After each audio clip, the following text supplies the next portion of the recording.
Hey there, sports history fan. This is Arnie Chapman, aka the Football History Dude, and I'm here to help you finish your Christmas shopping list and let everyone else over there stiff-arm their competition while trying to fight off that tryptophan on Turkey Night.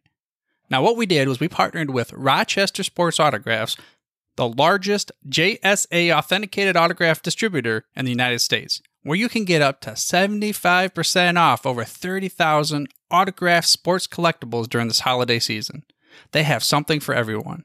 But how is RSA able to offer such great deals on JSA authentication, you ask? Well, they do this by making deals directly with athletes so there are no extra markups, and they choose to then pass that savings on to you, the customer. Now, all orders from Rochester Sports Autographs are top quality and shipped to your door with top authentication and a money-back guarantee. But hurry up because customers are so stark raving mad for RSA that memorabilia sells out daily. All you have to do is head over to shoprsa.com/SHN. Again, that's shoprsa.com/SHN. So don't wait to bring home your favorites and own a piece of sports history for you and the loved ones on your shopping list this holiday season. Now it's time to take a sports break, a look at sports history on a daily basis.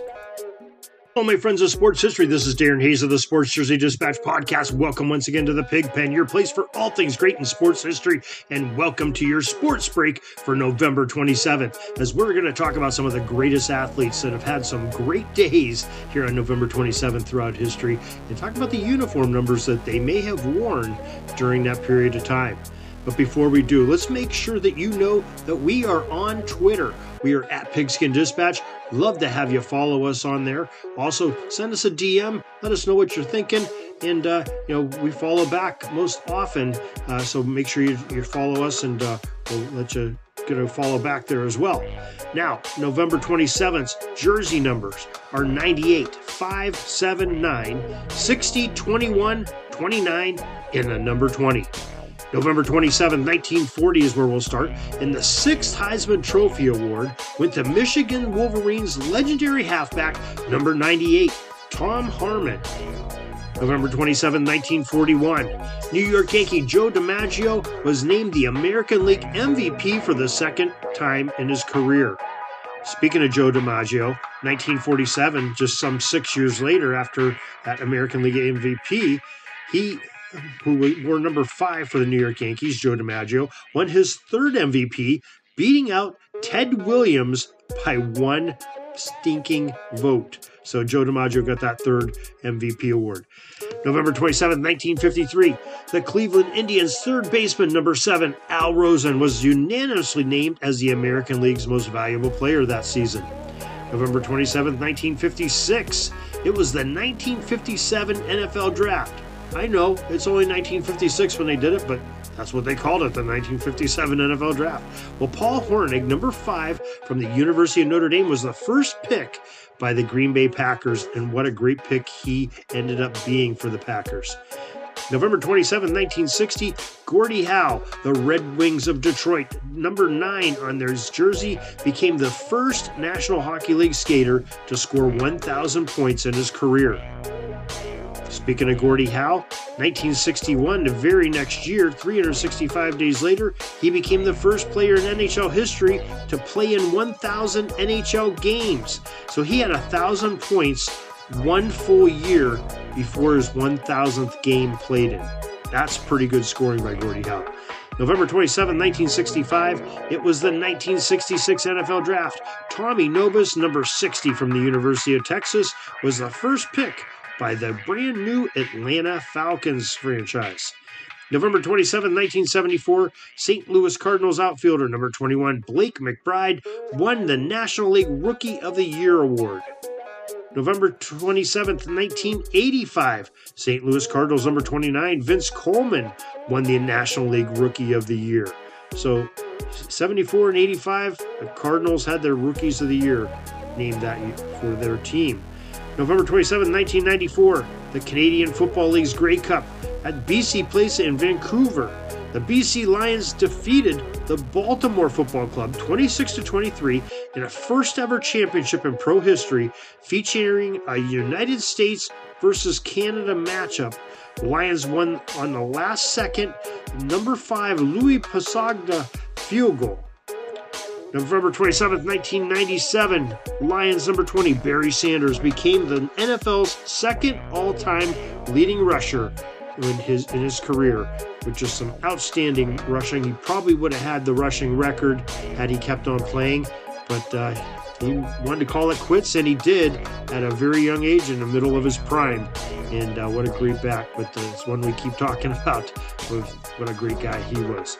So that is your sports break for November 27th. Your sports history, taking a little bit of time away from your regular day. We appreciate you and wish you to learn more sports history. You can go to sportshistorynetwork.com. We have 30 podcasters bringing you all eras of sports in all genres, and something for everybody there. It's family friendly, thousands of hours of downloads to listen to. Also, you can go to Pigskin Dispatch and JerseyDispatch.com. We have new subject matter coming out every single day, podcasts. We have news items, blog posts, and photos, that maybe haven't been seen in years, coming out on those two websites, JerseyDispatch.com, PigskinDispatch.com. Hope you enjoy them and have a great sports history day. To mention that we have a great contest coming out for you that join up with our newsletter and participate in it by reading it and opening up and clicking. We'll be monitoring that, and that some folks that do that, we'll be awarding some special prizes that we have coming out, and some of it may be some editions of a great book that you can get in hardcover right now, great for a Christmas present. It's available on Amazon, Barnes & Noble, Books A Million, and Walmart, and that is Spies on the Sidelines, The High-Stake World of NFL Espionage by Kevin Bryant. Kevin, would love to have you buy his book, but we're also going to be giving away 2 ebooks here by the middle of December by folks that are looking at our newsletter. So make sure you take advantage of those opportunities. We're dribbling around and see the shot clock's almost out, so we got to put up our shot and come back tomorrow for some more great sports history. We invite you to check out our websites, JerseyDispatch.com and PigskinDispatch.com. Not only see the daily sports history, but to experience the preservation of great events and people that play the games. Find us on Pigskin Dispatch. It's also on social media outlets of Facebook, Twitter, Instagram, and don't forget the Pigskin Dispatch YouTube channel to get all your daily sports history. Pigskin Dispatch is happy to be associated with the Sports History Network, the sports headquarters of yesteryear, found at SportsHistoryNetwork.com. This podcast is part of the Sports History Network, your headquarters for the yesteryear of your favorite sport. You can learn more at SportsHistoryNetwork.com.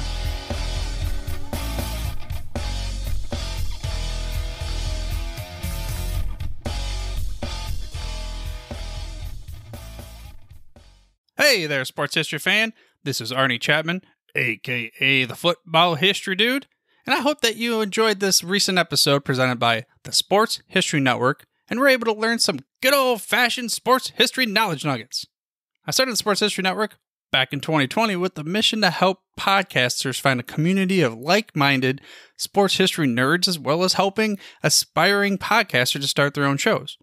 We have a little bit over 30 shows on the network right now covering all sorts of sports history, but as far as I'm concerned, we're just at the toothpick in the ocean moment, that can't even figure it out because there's so much more coming. We wanted to create the ultimate headquarters for sports yesteryear, starting with Podcast Network and our website, but we're going to continue to move into other mediums as well. And here's the cool part, because we want you to be part of our team. So if you're interested in starting your own podcast, or maybe being a guest on one of our shows, or who knows, maybe even writing an article for us over on the website. Seriously, all you gotta do is reach out to us on the contact page over at SportsHistoryNetwork.com. You can be as technologically savvy as a Neanderthal tapping on a stone trying to figure out this whole hieroglyphics thing back in the day. Again, it doesn't matter, because even if you don't understand the whole podcast space, we have a production team that can pretty much help you out with doing everything. All you gotta do, head over to SportsHistoryNetwork.com, head to the contact page, fill it out. That message goes right to me, and I'll reach out to you as soon as I can. But for now, dude, I'm through if you're through.